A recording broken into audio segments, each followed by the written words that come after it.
Oui, alors j'essaie toujours de réfléchir dans le but de produire une synthèse, d'essayer de comprendre pourquoi le système, à travers les médias mainstream et à travers comment dirais-je, les mises en scène politiques, essaye de nous vendre en ce moment l'écologie.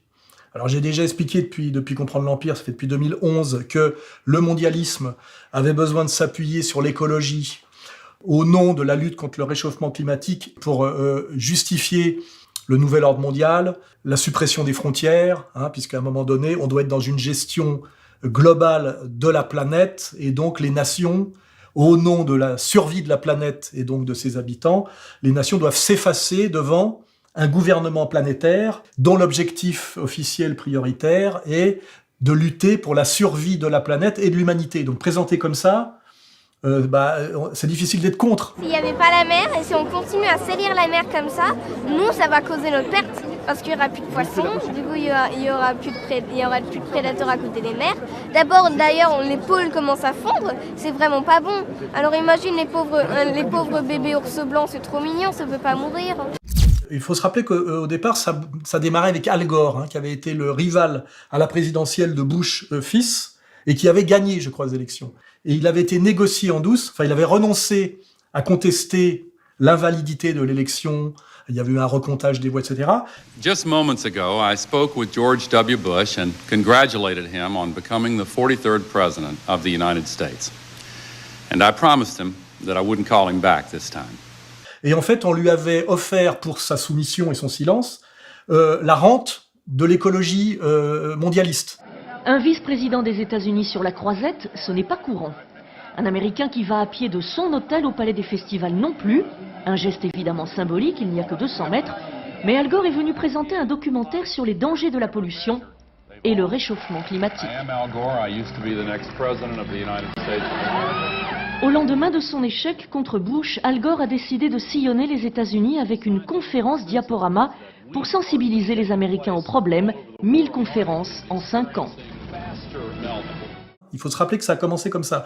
Donc, l'écologie mondialiste qui lutte contre le réchauffement climatique, c'est déjà un fromage, on va dire, impérial, et de partage du pouvoir. On voit bien que c'est très complémentaire et très opposé. C'est l'écologie, c'est la paix, c'est la nature, et puis l'autre, c'est la guerre, c'est la technologie, c'est la méchanceté. Donc, c'est important de voir que ça démarrait comme ça. Après, deuxième remarque, il n'est pas question de contester qu'il puisse y avoir du réchauffement climatique, même si parfois d'ailleurs on parle de dérèglement climatique.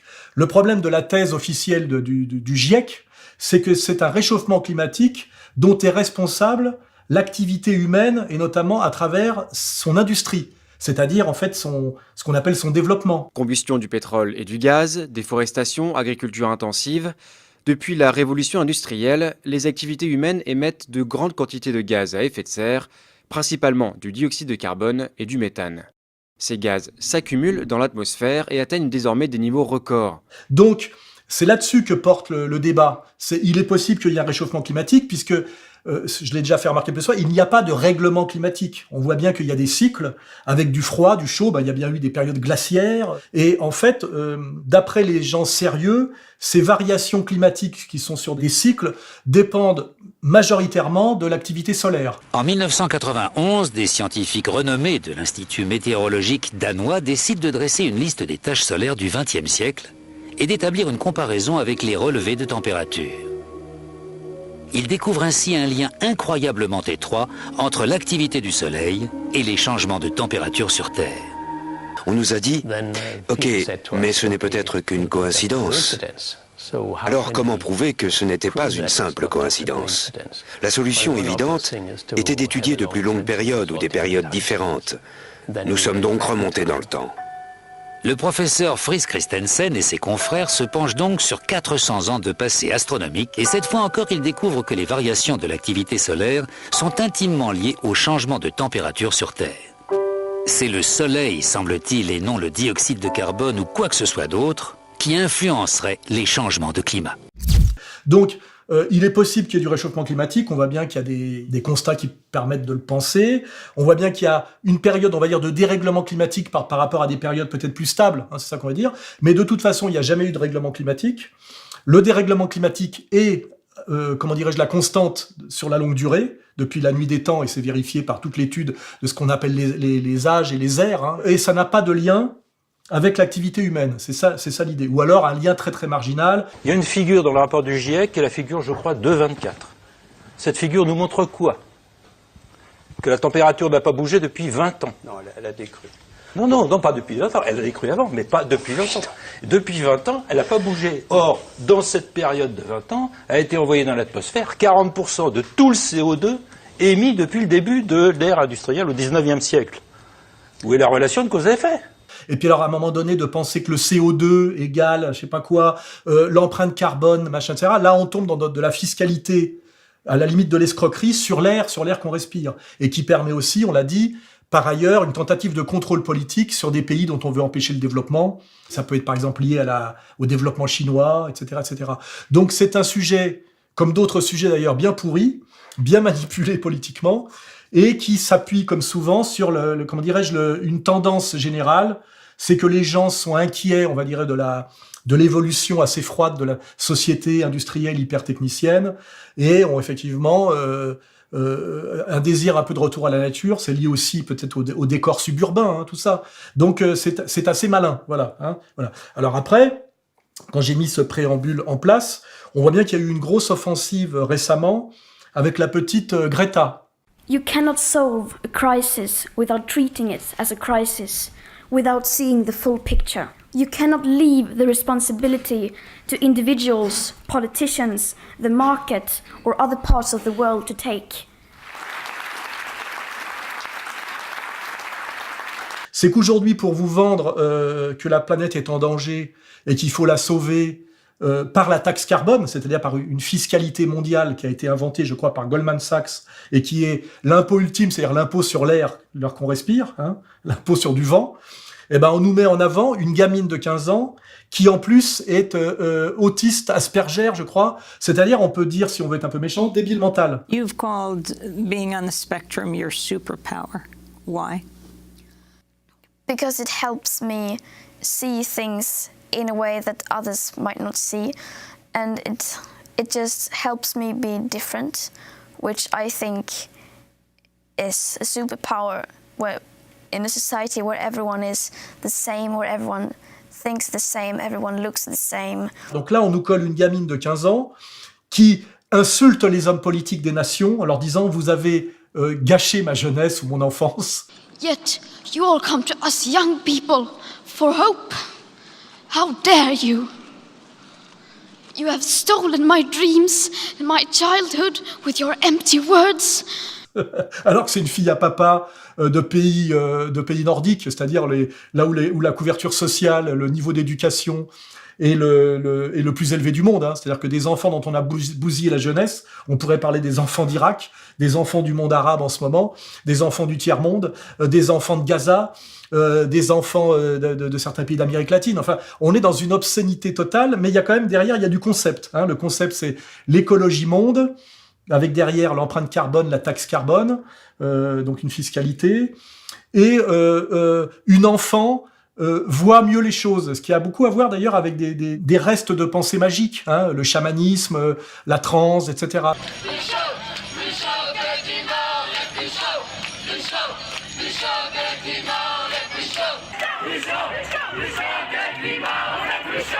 La jeunesse qui bouge, elle a raison. Les vieux savent pas faire, ou ils n'ont pas su, ou ils n'ont pas écouté, ils ont la tête farcie de bêtises. Et surtout, la réflexion que je pousse un peu plus loin, parce que j'essaie toujours de comprendre, c'est mon travail, je fais même pas exprès, mon cerveau travaille, c'est que tout ça, en ce moment, s'accouple sur quelque chose de très important, qui est le rebond, qui va être dramatique, de la crise de 2008. Je rappelle qu'il y a eu une énorme crise de 2008, à laquelle on n'a pas répondu par un reset et un retour à une économie productive saine, mais par une réinjection de faux argent, hein, et par la continuation de la même logique de la bulle. Et là, je pense qu'on arrive au bout du bout, qu'il faut bien comprendre que quand on met systématiquement de l'eau dans le vin, à la fin, il reste plus de vin. C'est-à-dire que c'est plus que de l'eau, quoi. Et donc, on a programmé un effondrement de la monnaie monde qui est le dollar.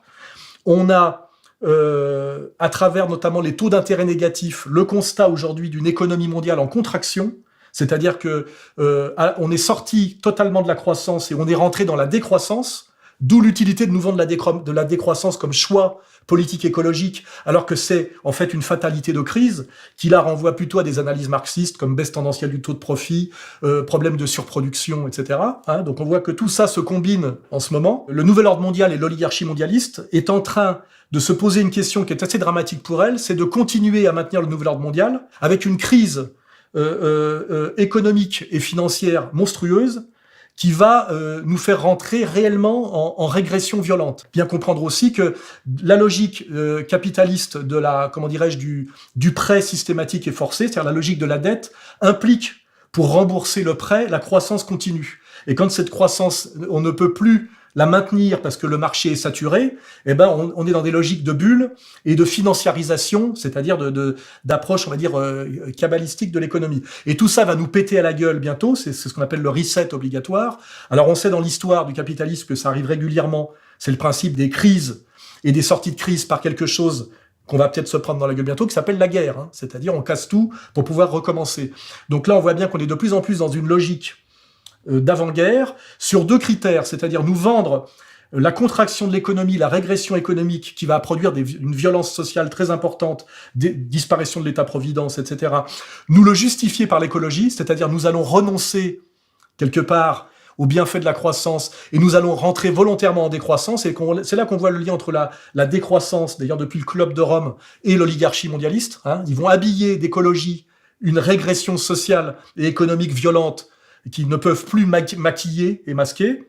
Et deuxièmement, comme ça va quand même créer de la colère populaire et de la violence, le deuxième volet, c'est il faut transformer cette colère en violence horizontale par, notamment, la continuation du choc de civilisation. On arrive à une étape supplémentaire avec la lutte contre l'islamisme, le terrorisme, où à la fois les mêmes maîtres du mondialisme remplissent notamment l'Europe occidentale en crise de migrants, c'est-à-dire d'Africains faméliques, et parmi eux d'islamistes, évidemment, pour que au moment où la crise va vraiment nous exploser à la gueule, il puisse pas y avoir de solidarité populaire pour se révolter contre l'oligarchie mondialiste, c'est-à-dire de combat vertical, mais que tout ça se passe en guerre civile généralisée, qui était déjà d'ailleurs annoncée par Marx comme conséquence terminale du capitalisme, en guerre civile généralisée, entre communautés, et notamment communautés de souche et communautés d'halogènes, qu'on nous injecte de force tous les jours, avec en plus une dimension terroriste par l'islam radical. Bon là, c'est pareil, si je veux bien compléter. À tous ceux qui me reprochent d'avoir toujours des thunes en poche, à tous ceux qui sont dérangés par le charme de ma voix cassée, à ceux qui se chantent choqués par mes combines et mon passé, à ceux qui veulent me censurer par peur d'entendre la vérité, moi je leur dis: j'emmerde les gens, j'emmerde les gens. Rien à foutre de leur jugement.